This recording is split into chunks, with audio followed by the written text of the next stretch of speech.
Yes, friend! Isang maligayang araw ng Thursday sa pagmumukha mo. Ang petsa natin ngayon ay July 2. Diba? July 2 na. Kahapon, July 1 lang.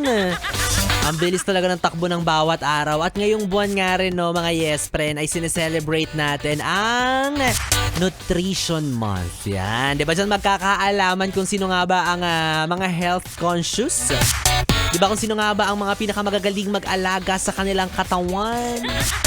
Kaya yung mga nag-i-Strava dyan. Uy, saludo ako sa mga yes friend natin na health conscious, especially sa taon ngayon. 'Di ba? 2026 na. Sabi nila dapat maging maging health conscious ka na. Kasi nga naman, 'di ba tama, mahal magkasakit. Kasi yung pera na dapat nakalaan sa atin sa hospitalization kinukupit. 'Di ba? Ginigipit tayo sa budget. Kaya tama 'yan, no. Piliin natin ang maging malusog, maging malakas ang ating pangangatawan para makaiwas tayo sa mga sakit-sakit o hindi magandang karamdaman kasi again, mahal ang magpa-ospital. Kaya ikaw, yes, friend, tama yung ginagawa mo. Mag-Strava ka lang, mag-Strava. Ultimo yung palakad-lakad ka lang sa trabaho mo, Strava mo yan. At syempre, 'di ba, dapat sabayan mo rin 'yan ng proper diet. Wow, coming from me talaga, no.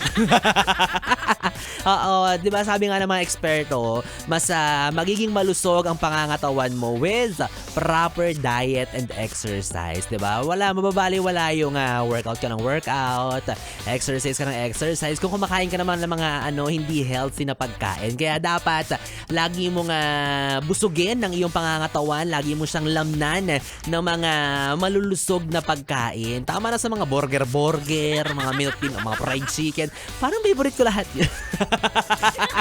Diba? Simula naman ako kumain ng mga healthy. Ako ang kinikrave ko ngayon, celery yan. Celery!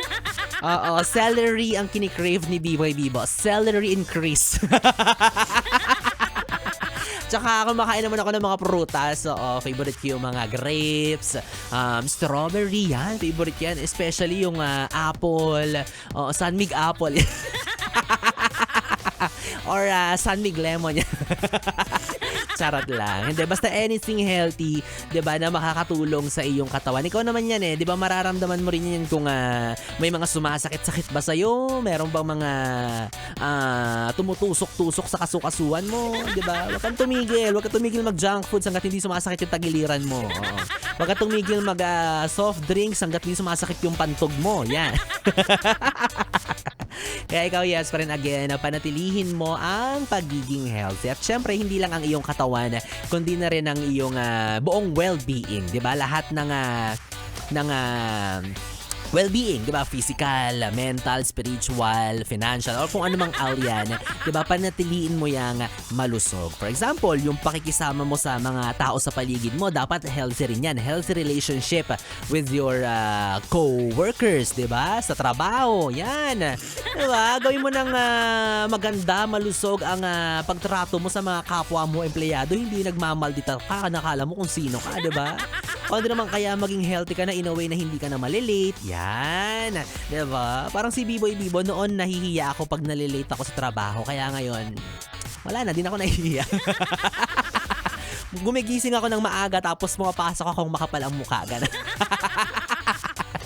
Charot lang. Ay nako, well, anyways mga yes friend, para naman maging healthy rin ang ating relationship sa isa't isa at para naman maging healthy rin ang laman ng iyong pitaka para naman lumusog-lusog na siya, tumambok-tambok pa. Ay, bibigyan na lang kita ng pera ha. Handa ka na ba? Oy, sige na, ibibigay ko na sa iyo to dahil ito nang hinihintay mo ang pamimigay ko ng papremyo para sa ating ACS! Pera, pera! Pera, pera lang yan! ACS! Pera, pera! Pera, pera lang yan! ACS! Yes, friend! Gusto mo ba ng tumataginting na 500 piso? Ay, kahit naman sino gustong-gusto. Parang ako, si B-Boy Bibo, gusto ko rin yan. Kung pwede lang, nasa akin na lang yan. Bakit ibibigay ko pa sa inyo? Sino ba? Charot. Charot lang. Siyempre para sa inyo to. Handog sa inyo to ng Yes FM at ng ACS Manufacturing Corporation, Charm Fabcon Purple Eternity. 'Di ba? Para masaya ang buhay-buhay. At dahil dyan, eto na ang aking katanungan. Kung ang English ng Hulyo ay July, o di ba nagkamali pa? Ulit, kung ang English ng Hulyo ay July, ano naman ang English ng gulay? O, di ba napakadali, hindi ko na kailangang ulitin pa. Oo, kung alam mo na ang kasagutan, isend mo yan sa aking Facebook Messenger at DJ Biboy Bibo, DJ B-I-B-O-Y B-I-B-O. Kalaki pang screenshot na nagpapatunay na nakafollow ka na sa aking Facebook page at dapat meron ka ring valid ID. Oo, isabay mo na yan sa pag-send mo. At eto ang isa sa pinakamahalaga, dapat ay nakikinig at nakatuto ka pa rin sa programa ko hanggang sa mamaya, di ba? Hanggang matapos tayo. Oo, dahil dyan ko i-anunsyo kung sino nga ba ang mapalad, maswerteng makatatanggap ng papremyo para sa ating KCS. Pera, pera, pera, pera lang yan. KCS. Pera, pera, pera, pera lang yan. KCS. Yes, friend, kapiling mo na ang bibi mo sa radyo, ang DJ na mabilis bumayo ang dila sa mikropono. Ako po si DJ B-Boy. B-Boy Bibo. Ako. Wala kanso, isa ko na yung kasama mo. Pwede mo akong makatabi hanggang mamayang alas 12 para sa ating BB Time. Dito lang sa istasyong No Problem. Ang 101.1.